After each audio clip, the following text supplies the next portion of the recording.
And now we get to the final and maybe the most important piece of wisdom in all of this. Because you know what?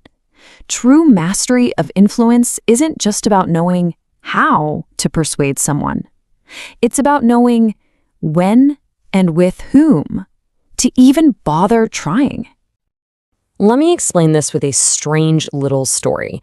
So, a guy gets into a fight, he gets beaten up, and he's dragged in front of a judge. And the reason for the fight? He was arguing with another guy about a simple math problem, that 2 times 3 equals 6. He's the victim, obviously, right? He was just stating a fact. But then, the judge does something absolutely shocking. He listens to the story, and he lets the guy who was wrong, the one who thought 2 times 3 equals 4, he lets him go free.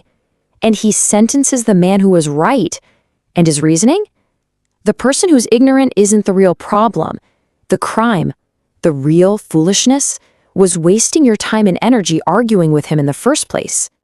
This gets at the absolute highest level of wisdom when it comes to influence. The punishment wasn't for being factually wrong. It was for a total lack of judgment.